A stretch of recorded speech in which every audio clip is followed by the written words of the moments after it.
pre-show before the free show. You sure? Well, you I didn't do... switched that mic around. I didn't, to borrow a phrase, I didn't do S. You did. I didn't. I didn't do anything. You literally did. I literally didn't. You literally recorded Tep and Steph and plugged that turned into on the wrong microphones and then turned off the microphones. And by the way... you actually did not turn them off.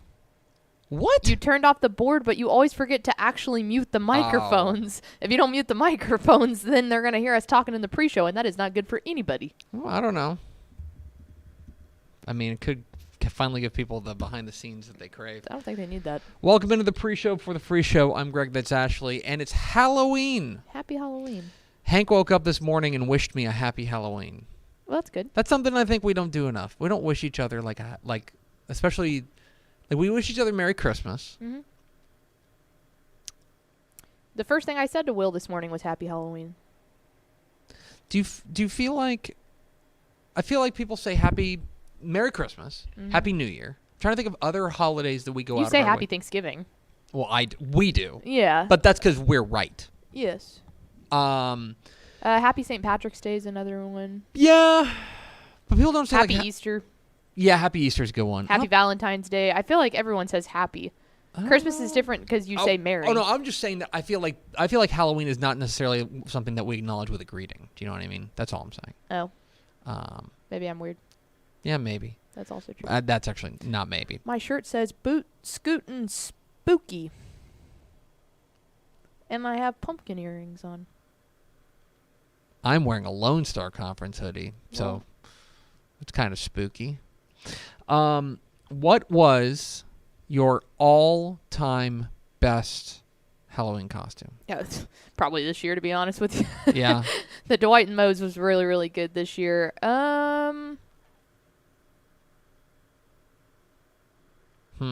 us know in the comments what your all-time best Halloween costume was. I don't know. I wouldn't go back through the archives to figure out mine. You get old and you just forget what you dress up as. Yeah. I went the... I really liked my witch costume one year when I was younger. The year that Big Tex burned down, I went as Burned Down Big Tex. That was pretty good. That is funny.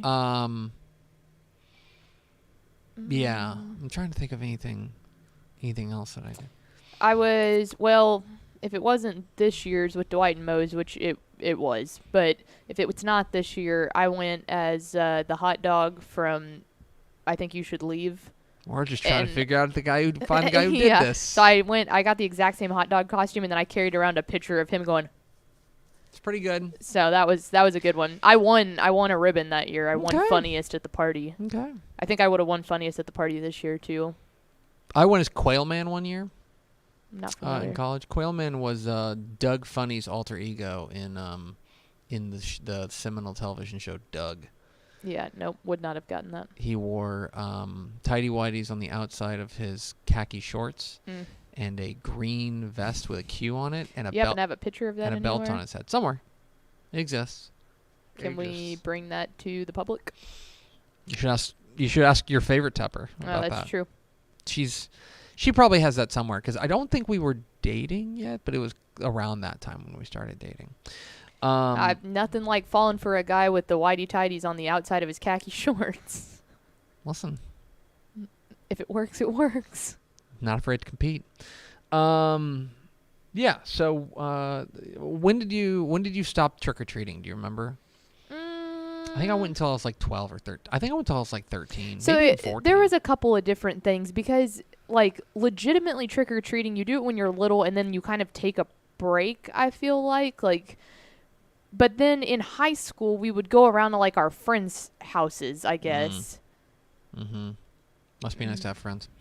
I also grew up in Llano, so you just walked everywhere. It wasn't like I was in a big city where they just expect little kids to come around. Yeah, and I guess I should say this, and I'll save that for the real show. But yeah, that's I just remember you kind of did the transition too from like going to trunk or treat to like participating and handing out. See, candy let me tell you, trunk or treat.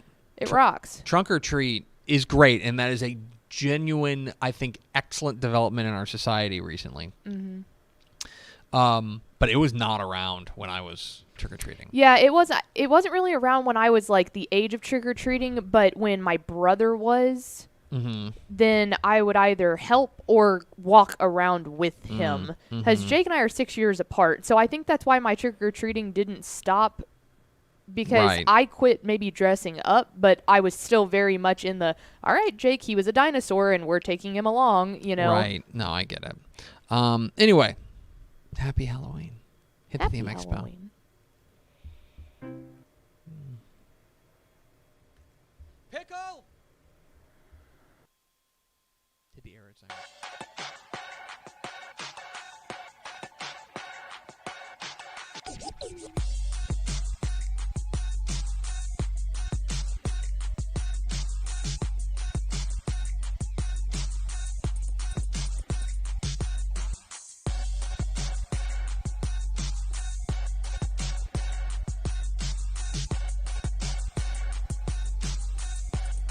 Yes, y'all.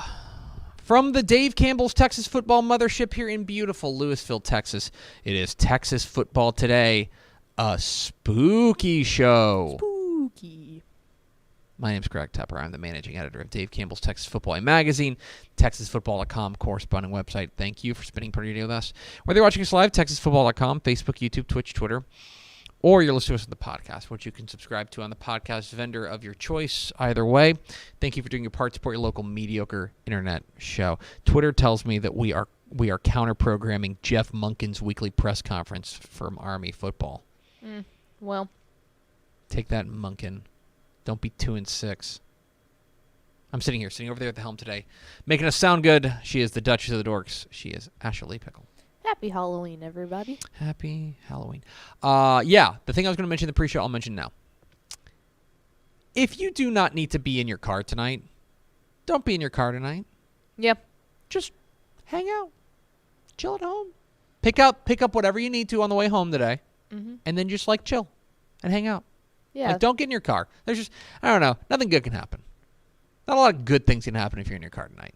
Yeah. So just don't. We got candy. We're hoping trick-or-treaters come by. We're so excited. Ooh, nice. We've got one of the things that we've done. I think I've mentioned this before, and I'll just share my kid's medical history. Max has an egg allergy. It's very mild. Like it's don't you know, he's okay. Yes. But he has an egg allergy. And one of the things that my wife has gotten into recently is, have you heard of the teal pumpkin thing? Yeah, you told. Yeah. Yeah. I have. So if you can, have some like non-candy treats. Like I think we've got like little stamps like you can do and stuff like that. So I don't know. Your mileage may vary, but that's something that my wife got really onto. We've got little like spider rings and cauldron things. Yeah. All right. What's your over/under on trick-or-treaters you get tonight? I'm hoping it'll be the street youth are out and about in our little suburban neighborhood. So they're out and about all the time. Like they come by, they're like, "Hi, lady," and I'm like, "Hello, youth." So I have a good feeling. Okay. I've told Mallory, I was like, "This is gonna be awesome." You guys have a porch light? We do. Okay. We actually hung up little orange lights around our little archway and little ghosts. So you have a big sign on your door that says basically, come on. Yeah, come on and get some candy. Yep. Got it. Pumped. Rad. Super pumped. Today is Tuesday, October 31st, 2023, 23 days until Thanksgiving. You know what happens tonight? After tonight, it's Thanksgiving season. Let's go. How soon does Gobbles come out? Tomorrow. Tomorrow? The Nice. Batley goes away and with an inflatable bat, and now he will go away. Batley. That's like Ashley. He will. It's a girl too. It's a girl. Let's go. And Hank told me that because Mom can't be the only girl. Oh, that's right. It's very sweet. Anyway, happy birthday to, oh my gosh, Vanilla Ice. Oh, nice. Carrollton R.L. Turner's own Vanilla Ice. It's episode 1683. On today's show, folks, we're going to be joined by our good friend and colleague, Cory Hogue, talk a little non-FBS football.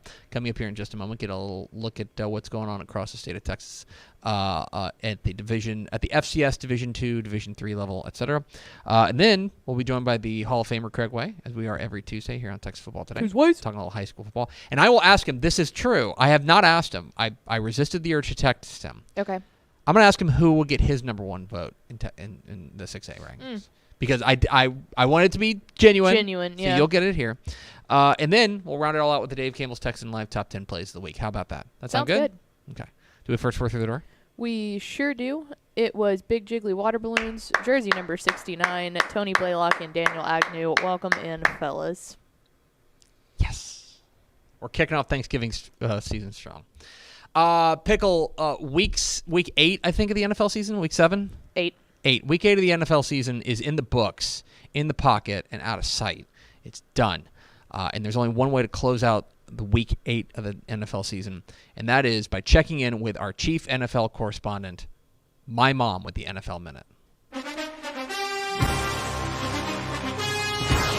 Hi, this is Tep Mob reporting the NFL moment for this week. This week I'm highlighting Terrell Bernard, linebacker for the Buffalo Bills.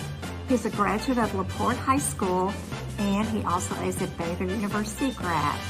He had 8 tackles, 2 assists in their win against the Buccaneers on Thursday. That's it for this week. Happy Halloween, but most of all, go Rangers!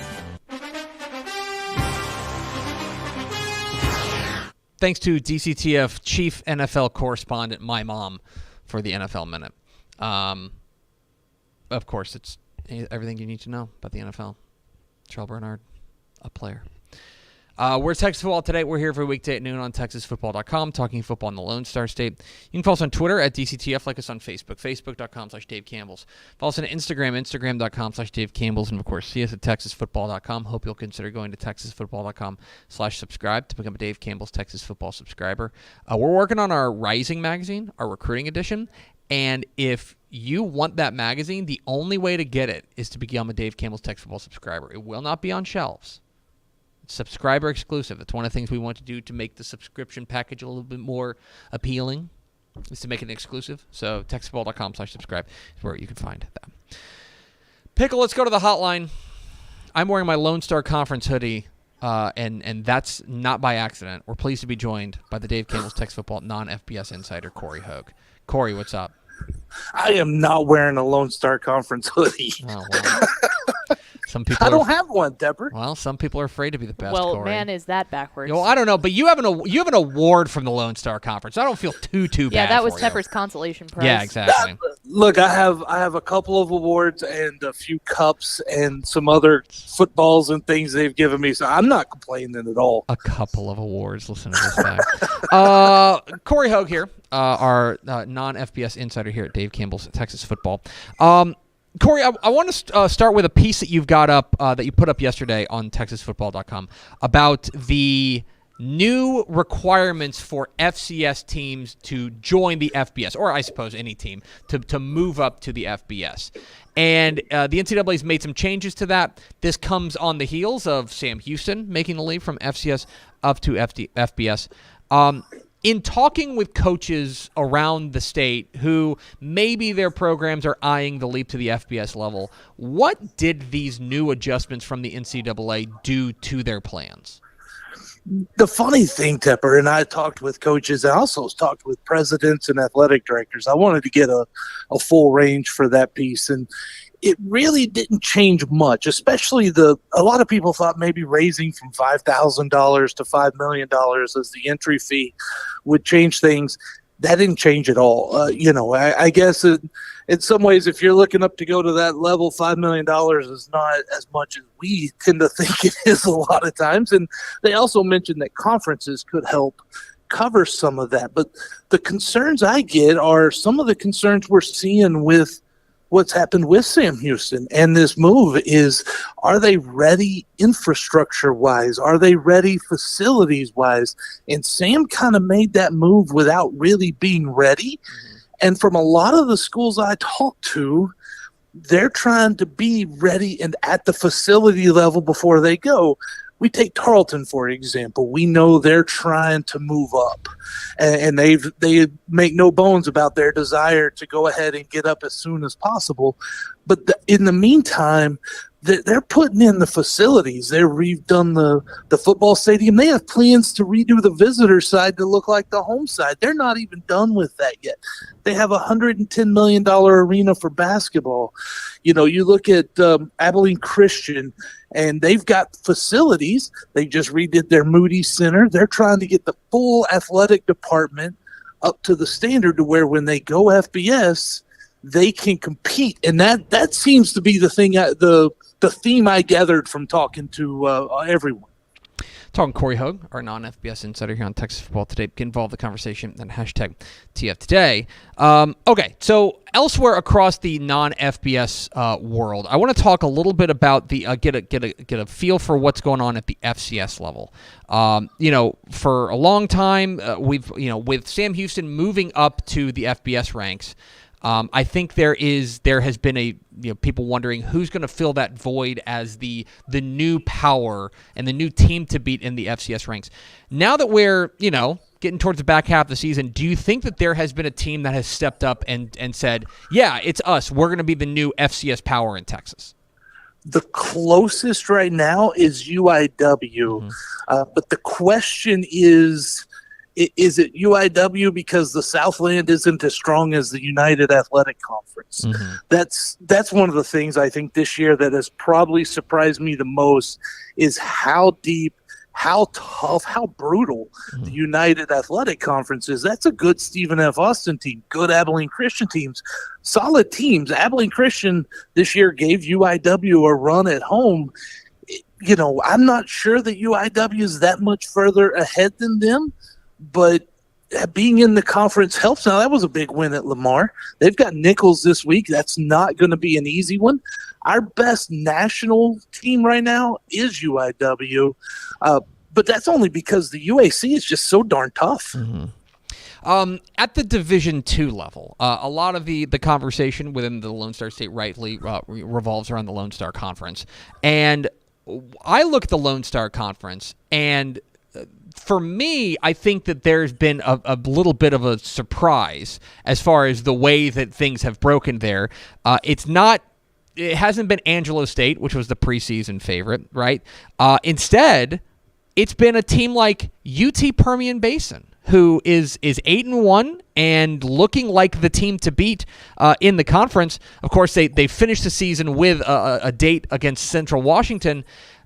I want to give you your flowers here. You were early on the UT Permian Basin bandwagon. For you, is the way that the Lone Star Conference has shaken out, is that a surprise to you? It's not a full surprise. Obviously, I was big on UTPB to start the year, and I may have been the only person to have actually wrote in to have Kenny Hernser, the quarterback at UTPB, as preseason player of the year because I expected him. He is that good. He is the best quarterback in the league, and that plays a big role. Even in D2, having the best quarterback's a big thing, and we kind of have a bit of a quarterback issue in the Lone Star Conference this year, and I think that's part of what's holding some of the teams back nationally. Angelo State, they've lost a lot. They lost a lot to the transfer portal. They've got the depth, but I think the depth filled in. They don't have the depth behind that. It's interesting to me how UTPB did this. Chris McCullough come in, first season, he already had a talented defense. He knew that. He didn't have to add much to the defense. But what he brought with him was Kenny Hernser, the quarterback, and a lot of transfers. He really went in and took a lot of transfers, had the number one transfer class in Division II, beefed up the offensive line, got that offense to where it produces points. And when you've got a solid defense like they had, that's the recipe that's going to get them possibly a Lone Star Conference title here in a couple weeks. And they're likely in the playoffs if they can just win at least one of their last two. Cory Hogue, our non-FBS insider here on Texas Football Today. Get involved in the conversation, hashtag TF Today. To the Division III ranks we go, and there's really only one headline to talk about, and that is Hardin-Simmons beating Mary Hardin-Baylor. And for those who don't recognize what I'm saying, That is a huge, huge development in the Division III world in the American Southwest Conference. You wrote on TexasFootball.com about how the history between these two programs, how Mary Hardin Baylor's had won 20 of the last 21 meetings between them. Just how significant is this win, not just for Hardin Simmons, obviously, but maybe for the American Southwest Conference writ large? I don't know that it's actually a good thing right now for the American Southwest Conference. It's a conference that's trying to hang on, and now your big national power has lost 4 games this year and not even going to make the playoffs. That's tough. Hardin Simmons is a good team. It's no surprise they won. That is a solid team. But things just haven't broke well for UMHB. They had a very tough schedule this year. And then they get into that game, and the thing is, what got me the most, and I think I was listening to Larry Harmon's press conference yesterday. He was upset with how they lost. They felt they cost themselves with a lot of personal foul penalties and had about 115 yards in penalties in that game, and that was the thing that I think was most disappointing. That's not something you normally see from Mary Hardin Baylor, and I know he's got plans to get that corrected. Really, right now, there's a thing, Tepper, where we had that COVID year, and so Hardin Simmons had some super seniors come back. Trinity is loaded with those super seniors. They're going to this year, next year, they're going to start phasing out. What have these teams done behind that? Mary Hardin Baylor lost a lot of their super seniors last year, so their team is mainly young. They have a sophomore quarterback, a lot of new linemen. Their defense was experienced. I think maybe next year and the year after, we're going to see Mary Hardin Baylor be back to their dominant selves. I think right now, really the whole thing that mattered this year was those super seniors. I think it really hurt them. Finally, we're heading into another week of a big week as we come down the stretch of football season as the weather's getting a little bit colder. What are the games this weekend that you're going to be keeping an eye on? Well, first game is UIW hosting Nichols. That is a big, big game, and it's actually a pretty big slate. There's a lot of games with a lot of conference implications on the line this week. I'm watching Texas A&M Commerce. I'm watching Tarleton SFA. You talk about a really interesting game. You've got Tarleton coming off their first win over a ranked Central Arkansas squad, and an SFA team that's kind of reeling, really good, but can Colby Carthel get them ready? That's on the road, too. It's a hard time to go win there in Stephenville now. So those are two teams with a little different momentum. It's going to be interesting to see what happens there. Sol Ross, Howard Payne, very interesting.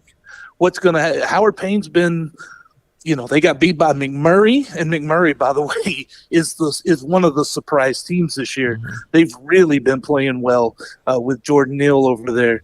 But Howard Payne, they've been a little bit down the last couple weeks. Sol Ross has had a lot of injuries. How's that going to play out this week?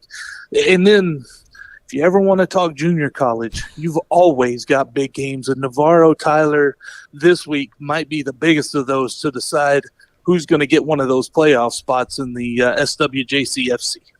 He's Cory Hogue. He's our non-FBS insider here at Dave Campbell's Texas Football. You can see his fine work on TexasFootball.com. Cory, appreciate your time, my friend, and enjoy the games this weekend. Thank you, sir. Have a good one. There he goes. Cory Hogue, our non-FBS insider.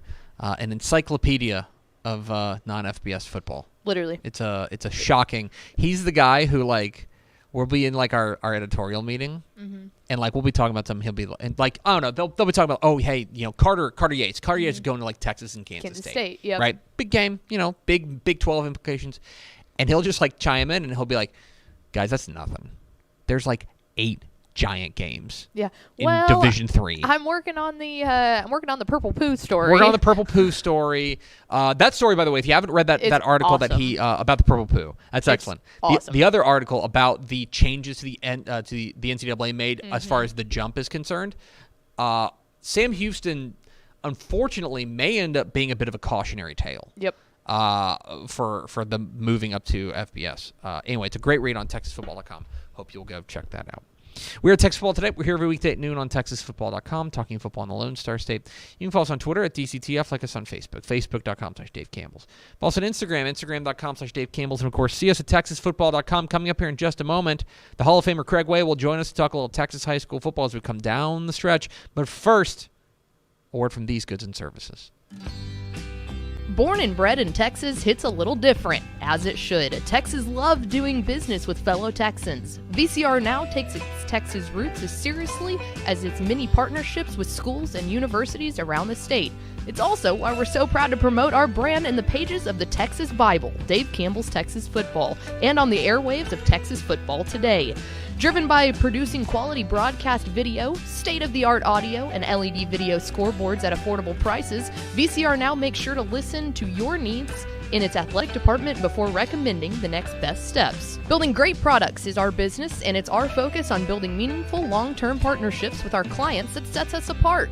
From our 24/7, 365-day help desk, the training lab in our hometown of Red Oak, or our sports marketing business plan that puts money back in the hands of our athletic departments we support, VCR Now is built to last.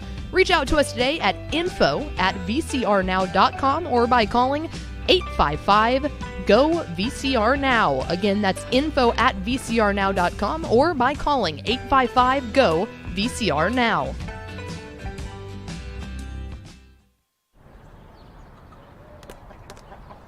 I feel like bustin' loose, bustin' loose. Come on, get on up. Oh yeah, get on up. Bustin' loose when you wanna sing. Bustin' loose, baby, do your thing. Talking about bustin' loose, yeah. Hi, I'm Jennifer Potter, Executive Director of Be Well Texas. Too many people are struggling alone these days, and alcohol and drug deaths are increasing. We started Be Well Texas to offer high-quality, science-based addiction treatment and recovery services anywhere, even at home. We provide compassionate, caring support virtually or in person. In many cases, there is no cost for treatment if you don't have insurance. Really. Welcome to Be Well Texas. We're glad you're here. Pickle, let's go to the hotline. We're pleased to be joined by the Hall of Famer, the host of the Craig Way Show down there on AM 1300 The Zone, and my co-host on High School Scoreboard Live on Bally Sports Southwest. It's our friend Craig Way. Mr. Way, how are you? I'm doing wonderfully on this somewhat chilly but otherwise really cool day. Yes. How about you guys? We're doing great as we round third and head for home on the regular season of the Texas high school football season. Okay, I intentionally did not text you. We've been texting nonstop for like 4 days, which is not uncommon. But I intentionally didn't ask you this because I wanted to get the genuine conversation and the genuine response. Craig Way, if you had a vote on the Dave Campbell's Texas Football Associated Press Texas high school football rankings, who would get your number one pick in Class 6A? Who would get your number one ranking? See, this is a week I'm glad I'm not on the panel, you know? Because I used to vote on the old school AP poll, and there'd be weeks like this where you had, especially going into week 10. If I had a vote at this point, I probably would put North Shore number one. Okay.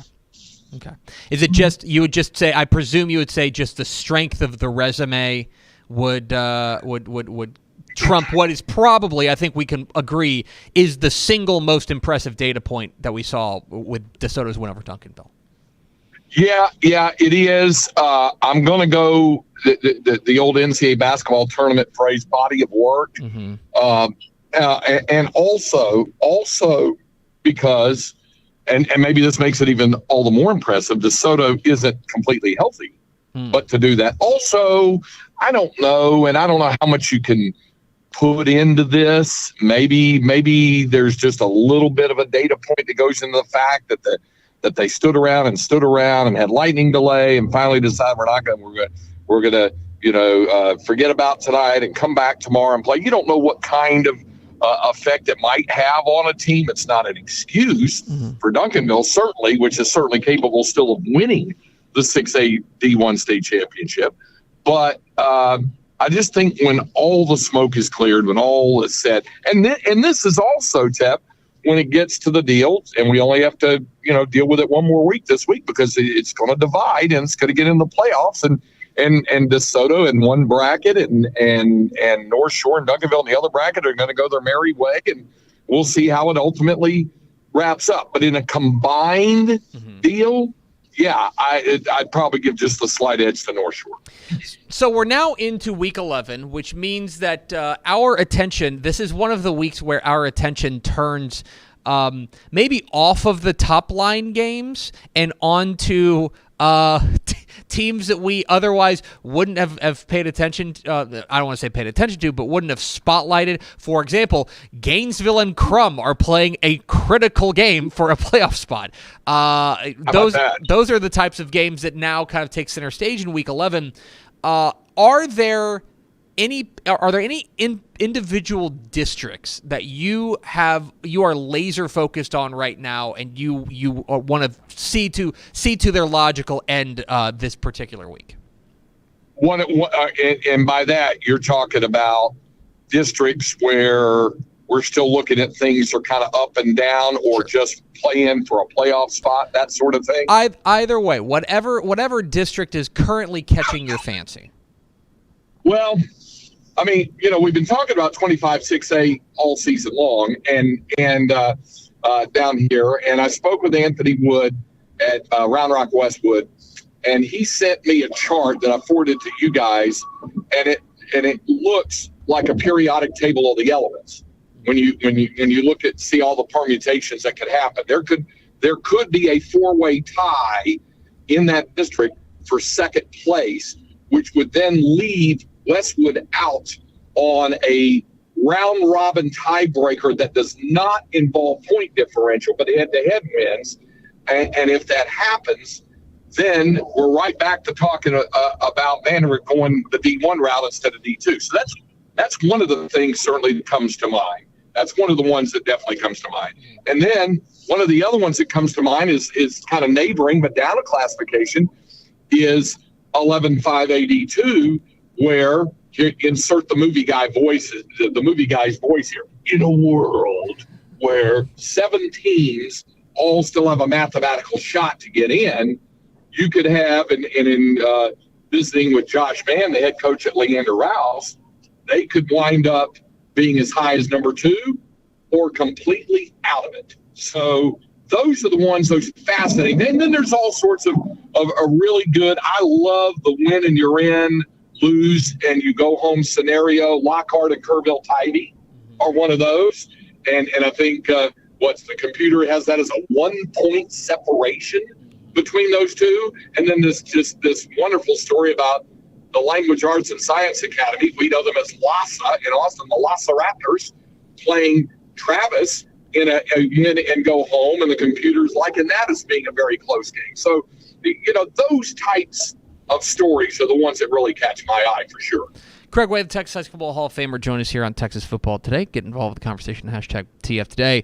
All right, Craig, we'll do this one last time in the regular season. I will give you, this time I'm going to stay away from the kind of winning in games, those types of things, the Gainesville Crumbs of the world. And I'll do it normally, which is just like the high-level games, the games that, the biggest games in the state.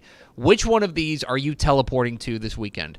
Are you going to Melissa for a matchup between Lovejoy and Melissa? Are you going to Timpson for one of only 2 matchups of unbeatens in the state as Garrison visits Timpson? Or are you going to East Texas, another game in East Texas, I should say, as Chapel Hill welcomes in Kilgore? Which of those 3 games would you be teleporting to this week? All of them. Wonderful games. They're all tremendous games. I probably, because I have a feeling it has a chance to be something special. Give me Melissa Lovejoy. I would I would probably think that might be something really, really good. Now, Garrison has something to prove, and we'll see if they're able to prove it against the number one team in the state. So that's something. And then what was it? We like to use slobber knocker, rock fight, all those kinds of terms. I know I've thrown you off with my use of the term taffy pull with regard to Kilgore and Chapel Hill, but that strikes me as that kind of game itself. They're all three really good. If I'm picking one to a 10, and there can only be one, it's probably going to be Lovejoy against Melissa. He's Craig Way. He's a Texas High School Football Hall of Famer. You can hear him on the Craig Way Show, 2 to 4 p.m. on AM 1300 The Zone, and you can see him on Bally Sports Southwest Friday night on High School Scoreboard Live alongside Aaron Hardigan and myself. Craig, appreciate your time, my friend, and I will talk to you a little later today. Hashtag win or go home. That's exactly right. Bye, Craig. There he goes. See ya. Speaking in hashtags, our Hall of Famer, Craig Way. This is exactly why every he Tuesday. is a Hall of Famer. That's why he's in the Hall of Fame, guys. That's why he's in the Hall of Fame. We appreciate his time, as always. And that's interesting. That's interesting that he went with North Shore. Like I said, and we put up a video on TexasFootball.com about this and on YouTube of Stepp and I kind of debating it. I think there's a real... I think if you want to say DeSoto's the number one team in the state... Yeah, go for it. I don't disagree. I don't disagree. We went with North Shore. It's kind of the consensus we came to. But I think that's an entirely reasonable opinion. But anyway, we appreciate Craig Way's time. We're Texas Football Today. We're here every weekday at noon on TexasFootball.com, talking football in the Lone Star State. You can follow us on Twitter at DCTF, like us on Facebook, Facebook.com/Dave Campbell's. Follow us on Instagram, Instagram.com/Dave Campbell's, and of course, see us at TexasFootball.com. TexasFootball.com is where you can find complete coverage of high school football, college football, and recruiting all across the Lone Star State. Hope you'll consider becoming a Dave Campbell's Texas Football subscriber at TexasFootball.com/subscribe. Coming up here in just a moment, the Week 10, Dave Campbell's Texan Live Top 10 Plays of the Week. But first, let's find out who took home the Ozarka Fueled by Nature Team of the Week award. Dave Campbell's Texas Football, in partnership with Ozarka, is proud to honor one team from each classification with the Ozarka Fueled by Nature Team of the Week award. The teams selected throughout the course of this program have exemplified the best in Texas high school football. Congratulations to this week's recipients of the Ozarka Fueled by Nature Team of the Week award. We salute you. For more information, visit TexasFootball.com. One last thing to do today, Pickle, is we put a bow on Week 10 of the Texas high school football season and look ahead to the final week of the regular season. And that is to roll out the Dave Campbell's Texan Live Top 10 Plays of the Week. Our friends at Dave Campbell's Texan Live have scoured the internet, scoured the globe for the best plays across the state in Week 10 of the Texas high school football season. Here it is, the Week 10 Dave Campbell's Texan Live Top 10 Plays of the Week. Just cross the white in the pocket, throws it downfield, man down the sideline. He's gonna bring it in. How do you do it, Mr. Junior? Mart looks, fires one up for the end zone, and it's caught. What a catch! Lance Martinez for the touchdown, 16 yards out. It's back up 21-7 by a 14-point margin. A deep kick this time by Duncan. Sample on the return. Slips through. Shakes two tackles and he keeps going. Striding down the sideline. Turning on the Jets. And he will take it to the house. Left motion across the line. Von Grott looking to pass. End zone, is it in? Touchdown Bobcats!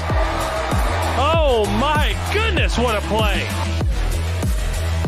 Bailey hands it off, first down North Shore and more.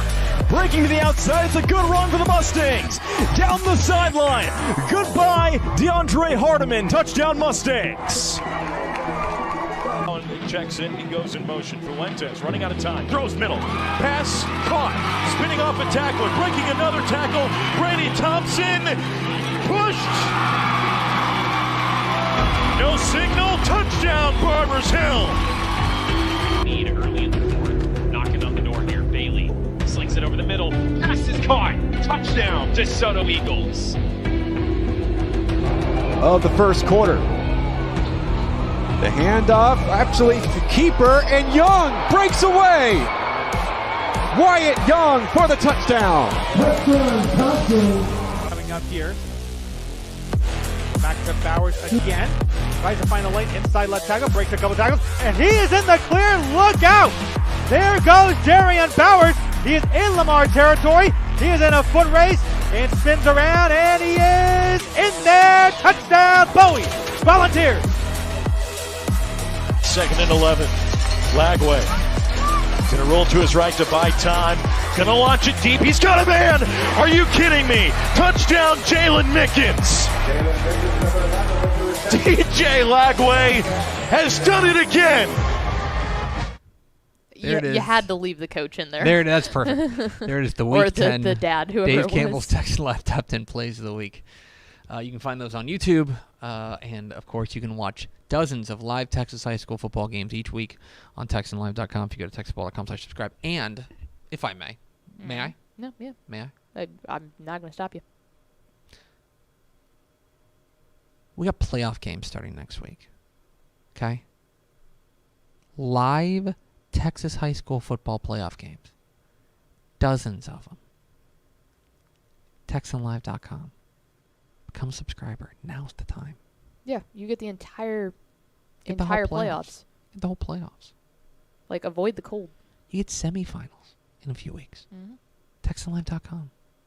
Let's go to Ashley Pickle for America's second favorite segment, Final Thoughts. It's funny you said that because literally my final thoughts were going to be that if you're in the mood for some like really good competition that might not be football, volleyball playoffs are going on right now. We started those. This is by district rounds. So we have And they play 2 rounds a week, right? Yeah. So yesterday and today are by district, and then Thursday through Saturday will be area, and we're going to keep those going. So if you're in the mood for some healthy competition, that's the other thing about volleyball. I think people underestimate how fun, like really competitive volleyball is to watch because there's constant action. Yes. Like every point literally matters. So yeah, go to TexanLive.com and watch some of these volleyball games. It's a lot of fun. I have another important question. You can. Did we have when is water polo state? Is it It was last weekend. It was You last missed week. it. Who won? I don't know. Oh no, we got to look this up. This will not stand. I am looking up who won. State tournament. Here we go. It appears. All right, your champions. Okay, the 6A finals. There's only 6A. Oh, there's only 6A. Richmond Foster defeats Southlake Carroll 11-8. Girls or boys? That's boys. Okay. Oh, that's girls. I'm sorry. That's girls. Boys. Flower Mound Marcus defeats Bernie Champion 25-12. How about that? I believe High scoring affair. That's up Yeah. and down. I believe Richmond Foster was in the semifinals both for boys and girls. They've got a lot like Yeah, really they good were. water- Yeah, they were. They're Yeah. the only team that was in both. That's crazy. I mean, to have girls and guys in the state semifinals. Yeah, so you had a state That's finalist. insane. You had a state champion in the girls, and you had a state semifinalist in the boys. That's crazy. From one school. I don't know a ton about water polo. Obviously, I'm just out finding out who won the state championship, but I'm willing to say that they're the powerhouse in water polo. Got to be, right? Yeah. Oh yeah. Anyway, congratulations to Richmond Foster and Flower Mound Marcus, your water polo state champs. That's going to do it for us. Thanks for spending a little bit of your day with us. Follow us on Twitter at DCTF. Like us on Facebook, facebook.com/Dave Campbell's. Follow us on Instagram, instagram.com/Dave Campbell's. And, of course, see us at texasfootball.com. Thanks again to Cory Hogue, our non-FBS insider, and the Hall of Famer Craig Way for being our guests. For Ashley Pickle, I'm Greg Tepper. Vince Young, please meet your Player of the Year trophy. Happy Halloween. We'll see you tomorrow for the beginning of Thanksgiving season. Texas Football Today. Gobble, gobble.